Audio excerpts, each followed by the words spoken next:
আসসালামু আলাইকুম রহমতুল্লাহি ওবরকাতুহ। কাছে কিংবা দূরে, দেশে কিংবা প্রবাসে, যারা যেখান থেকে যেভাবে দেখছেন সকলকেই আজকের এই কোরআন শিক্ষার পর্ব থেকে জানাচ্ছি আন্তরিক মোবারকবাদ ও শুভেচ্ছা।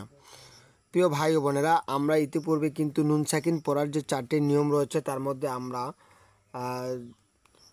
আমরা শিখে ফেলেছি 3টি। আজকে আমরা 4th নম্বরে পর্বে চলে যাব। নুন সাকিন পড়ার যে 4টি নিয়ম রয়েছে, আজকের পর্বে হচ্ছে নুন সাকিন পড়ার শেষ নিয়ম। তো যাই হোক, ক্লাসটি শুরু করার আগে এখনও পর্যন্ত যারা চ্যানেলটি সাবস্ক্রাইব করেনি অবশ্যই চ্যানেলটি সাবস্ক্রাইব করে পাশে থাকবেন, এবং যারা আগেই সাবস্ক্রাইব করেছেন তাদের জন্য রইল আন্তরিক মোবারকবাদ ও অভিনন্দন। প্রিয় ভাই ও বোনেরা, ভিডিওটি যদি ভালো লেগে থাকে তাহলে অবশ্যই শেয়ার করতে ভুলবেন না। আপনার একটি লাইক, একটি কমেন্ট ও একটি শেয়ার আমাদের কাছে অনেক মহামূল্যবান এবং তা অন্যের কাছে পৌঁছাতে সাহায্য করে। তো এখন আমরা নুন সাকিনের ইকফা শিখে নেব ইনশাল্লাহ। আমরা ইতিপূর্বে শিখেছি নুন সাকিনের ইকলাব, নুন সাকিনের ইজহার, নুন সাকিনের ঈদগম, এবং আজকে আমরা শিখব নুন সাকিনের ইকফা। প্রিয় ভাই বোনেরা, ইকফা অর্থ হলো গোপন করে পড়া। গোপন করে পড়া তার মানে কি চুপে চুপে পড়া না, চুপে চুপে পড়া নয়। এটাকে ইকফা হচ্ছে গোপন করে পড়া। আমি এটাই আজকে আপনাদেরকে শিখিয়ে দিব। ইকফার হরফ হচ্ছে 15টি। তা, সা, জিম, দাল, দাল, ঝা, সিন, শিন, সদ, দত, ত, জ, ফা, কফ আর হলো কাফ। এই অক্ষরগুলো সুন্দরভাবে আপনারা মুখস্থ করে নেবেন। আর যদি মুখস্থ করতে কষ্ট হয়ে যায় তাহলে চিন্তার কোনো কারণ নেই, আমাদের চিহ্ন রয়েছে। চিহ্নর ব্যবহারটি আমি শিখে দিচ্ছি, তার আগে একটু পড়ে নেই।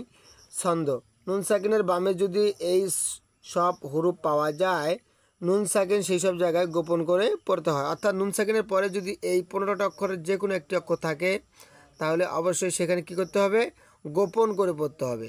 গোপনটা এখন বুঝিয়ে দিব। কালো ত্রিভুজ যেখানে চিহ্ন, কালো ত্রিভুজ যেখানে নুন সাকিন গোপন হবে সেখানে পড়া। নুন সাকিনের ইকফা তা করলো ইকফা। যেমন আং তুম, এখানে আন বলা যাবে না, এখানে বলতে হবে যে বাংলায় লিখিয়ে দিয়েছে আং তুম। কিন্তু আপনারা বাংলা দেখে কখনোই আরবির উচ্চারণ করবেন না, তাহলে কিন্তু আপনাদের ভুল হওয়ার সম্ভাবনা অনেক বেশি থাকবে। 20 নম্বরে মিম ওকফে লাজিম, এইখানে দম ফেলাতে হবে, এইখানে অবশ্যই দম ফেলাতে হবে। প্রিয় শিক্ষার্থী ভাই বোনেরা, আমরা এই 19 নম্বর বিষয়টি এখন এখানে পড়ে নেব ইনশাল্লাহ। আমরা 19 নম্বর হরফের যে ব্যবহারটি রয়েছে আমরা এটাই এখানে শিখে নেব। আর 20 নম্বরে হচ্ছে যে মিম ওকফে লাজিম, এইখানে অবশ্যই দম ফেলাতে হবে। আমরা এখন এই 19-এর যে ক্যাটাগরিটি রয়েছে আমরা এইটা 19-এর ক্যাটাগরিটি এখন পড়ি। লি তুং বলতে হবে, তুন বলা যাবে না। তসত্তু আর দন্তান্ন, তুন বলা যাবে না। আমরা বলবো তসত্তু আর অনেক স্বর তুং। কালো ত্রিভুজ যেখানে নুন সাকিন গোপন হবে সেখানে, এই কালো ত্রিভুজ যেখানে থাকবে তাহলে সেখানে অনেক স্বর ধরে দিয়ে পড়তে হবে। তাহলে কীভাবে পড়বো? লি তুং জির, লি তুং জির। আবারও বলছি, কালো ত্রিভুজ যেখানে থাকবে সেখানে অনেক স্বর দিয়ে পড়তে হবে, দন্তান্ন ধরে পড়া যাবে না। তা নাহলে কিন্তু আপনার ইকফার উচ্চারণ সহি হবে না এবং সেটি ভুল হয়ে যাবে, আর ভুল হলে অর্থ চেঞ্জ হয়ে যাবে। তাহলে আমরা বলবো মিন ক্বাবলিকা, মিন বলা যাবে না, মিন বললে আপনার পড়া ভুল। মিন ক্বাবলিকা নারন যাতা, নারন যাতা সামাওয়াতিন তিবাকা। এই যে মিম ওকফে লাজিম পেয়েছি, এখানে অবশ্যই দম ফেলতে হবে। আর দম ফেলবার আগে 2 জবর পেয়েছি, যার কারণে একটা জবর বাদ দিয়ে 1 আলিফ পরিমাণ লম্বা করে টেনে পড়তে হবে। তাহলে কীভাবে পড়বো? সামাওয়াতিন তিবাকা মিন শাররি, মিন বলা যাবে না, এখানে আমরা বলবো মিন শাররি দালালিন কাবীর, দালালিন কাবীর, শাইইন কাদির।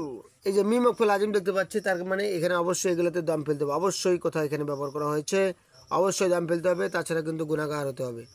প্রিয় শিক্ষার্থী ভাই বোনেরা, আশা করি বুঝতে পারতেছেন। আর যদি বুঝতে কষ্ট হয়ে যায় তাহলে অবশ্যই কিন্তু আমাকে কমেন্টস বক্সে জানিয়ে দিবেন, আমি আপনাদের কাঙ্ক্ষিত প্রশ্নের উত্তর দেওয়ার অবশ্যই চেষ্টা করব ইনশাল্লাহ।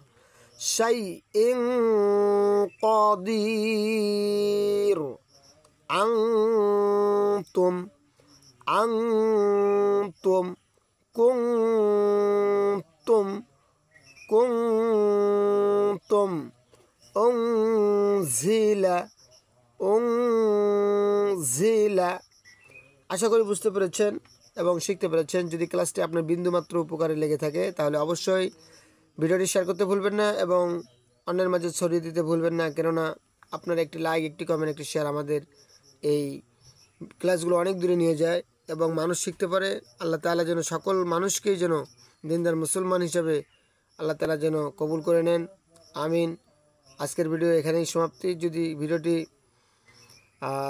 ভালো লেগে থাকে তাহলে আবারও বলছি সাবস্ক্রাইব করতে ভুলবেন না এবং পরবর্তী ক্লাস আসা পর্যন্ত আল্লাহ পাক আমাদের সকলকে ভালো রাখুক, সুস্থ রাখুক, নিরাপদে রাখুক। আসসালামু আলাইকুম ওয়া রাহমাতুল্লাহি তাআলা ওয়া বারাকাতুহু।